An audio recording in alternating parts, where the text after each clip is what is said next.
وہ کیفیت بھی پیدا ہو جس کی طرف ہمارے صدر مشاعرہ شاہ صاحب نے اشارہ کیا تھا کہ میں اس کو ایک شعر میں عرض کرتا ہوں کہ میری غزل کسی پردہ نشیں کا قصہ ہے، میری غزل کسی پردہ نشیں کا قصہ ہے، اگر سناؤں تو بے پردگی سی ہوتی ہے۔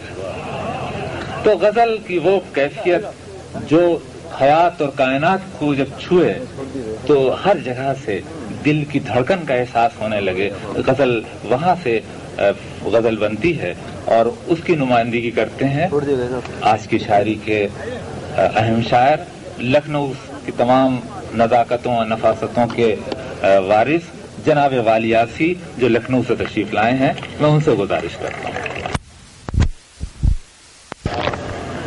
میں چند شعر بشیر صاحب کے حکم سے ایک درخواست ترنم سے سنانے کی کوشش کر رہا ہوں، سماعت فرمائیں۔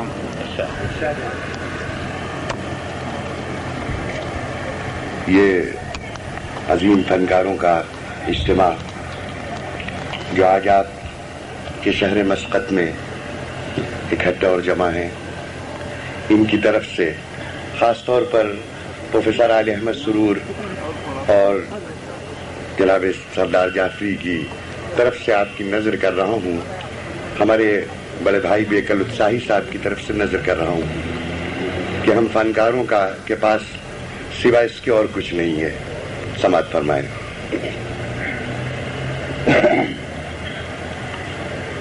ہم فقیروں سے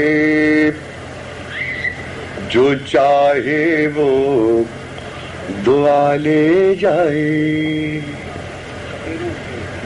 ہم فقیروں سے جو چاہے وہ دعا لے جائے، پھر خدا جانے کدھر ہم کو حوالے جائے، پھر خدا جانے کدھر ہم کو حوالے جائے۔ اور یہ شعر بطور خاص کہ ہم سرے راہ لیے بیٹھے ہیں ایک چنگاری، ہم سرے راہ لیے بیٹھے ہیں ایک چنگاری، جس کا جی چاہے چراغوں کو جلا لے جائے، جس کا جی چاہے چراغوں کو جلا لے جائے۔ مجھو صاحب آپ کی نظر ہے کہ رات بھر دل کے کیواڑوں کو کھلا رکھتے ہیں، رات بھر دل کے کیواڑوں کو کھلا رکھتے ہیں، جانے کب آ کے کوئی ہم کو بلا لے جائے، جانے کب آ کے کوئی ہم کو بلا لے جائے۔ اور اس سلسلے کا آخری شعر بطور خاص آپ کی نظر ہے کہ ہم تو کچھ دینے کے قابل ہی کہاں ہیں، لیکن ہم تو کچھ دینے کے قابل ہی کہاں ہیں، لیکن ہاں کوئی چاہے تو جینے کی ادا لے جائے، ہم فقیر والی صاحب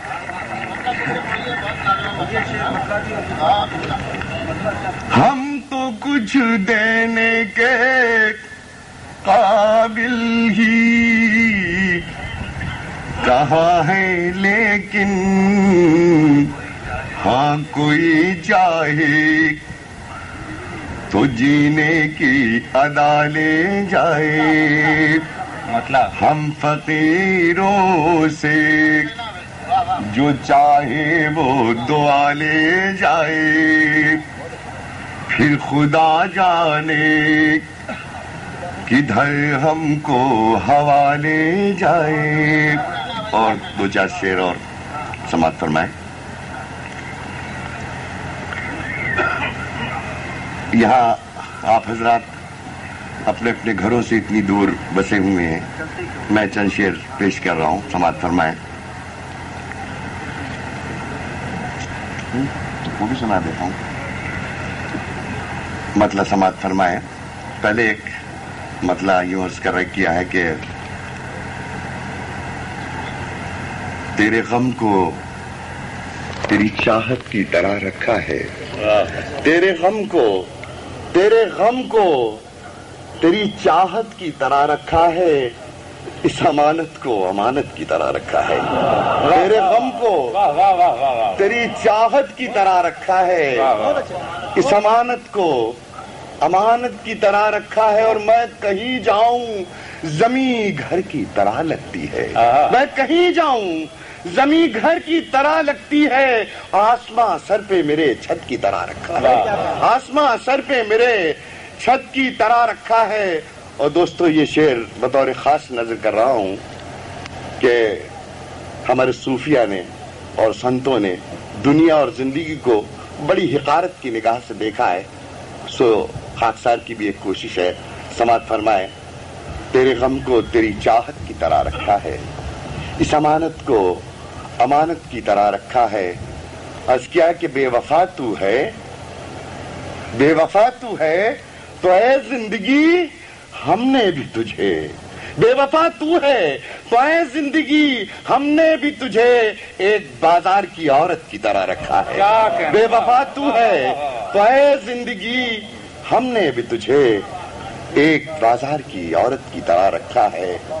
اور میرے ایک دوست نے احسان کیا تھا مجھ پر، سر پہ یہ بوجھ مصیبت کی طرح رکھا ہے، میرے ایک دوست نے احسان کیا تھا مجھ پر، سر پہ یہ بوجھ مصیبت کی طرح رکھا ہے۔ اور اسی سلسلے کو اور بڑھاتا ہوں، مطلب سماعت فرمائے۔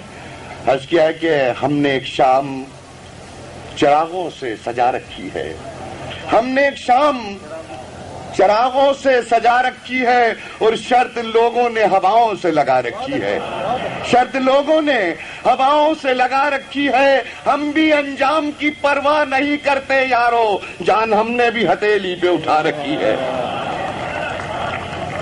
جان ہم نے بھی ہتھیلی پہ اٹھا رکھی ہے، اور شاید آ جائے کوئی ہم سے زیادہ پیاسا، شاید آ جائے کوئی ہم سے زیادہ پیاسا، بس یہی سوچ کے تھوڑی سی بچا رکھی ہے، شاید آ جائے کوئی ہم سے زیادہ پیاسا، بس یہی سوچ کے تھوڑی سی بچا رکھی ہے، بس یہی سوچ کے تھوڑی سی، شاید آ جائے کوئی ہم سے زیادہ پیاسا، بس یہی سوچ کے تھوڑی سی بچا رکھی ہے۔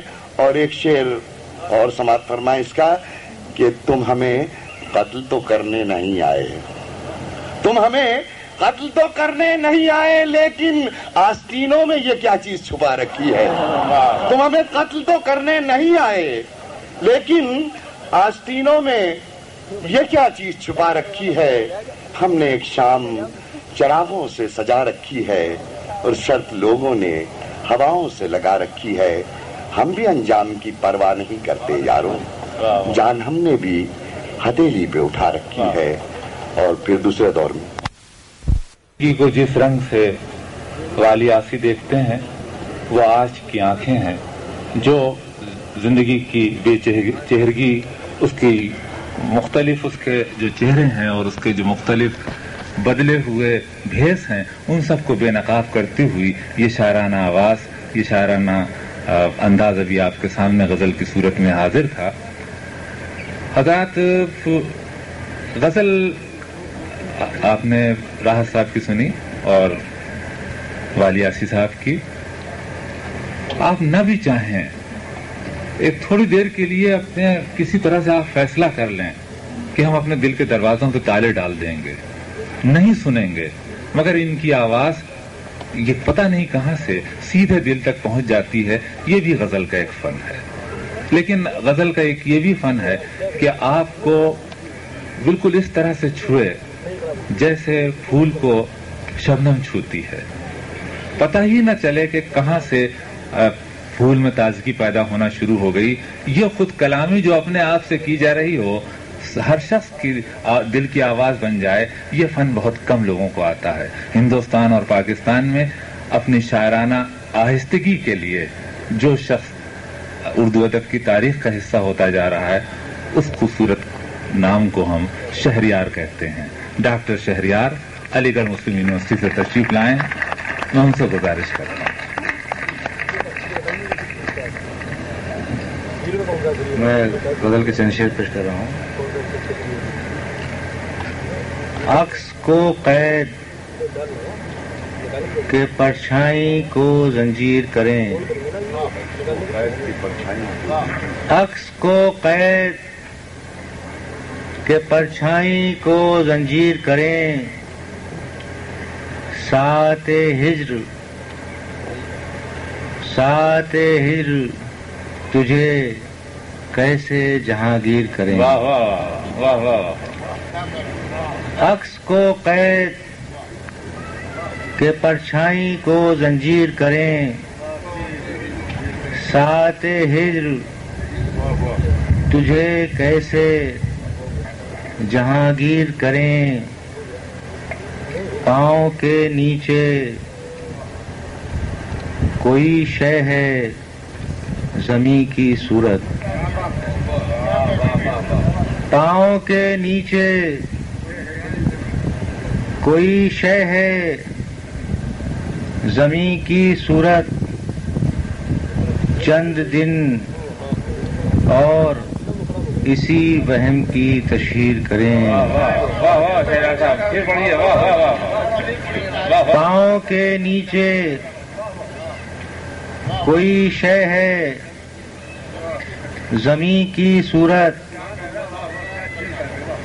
چند دن اور اسی وہم کی تشہیر کریں. شہر امید حقیقت میں نہیں بن سکتا، شہر امید حقیقت میں نہیں بن سکتا،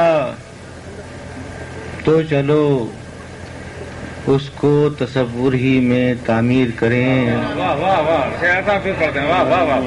شہر امید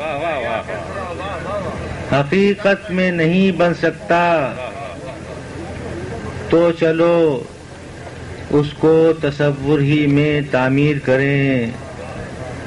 ہم میں جرأت کی کمی کل کی طرح آج بھی ہے،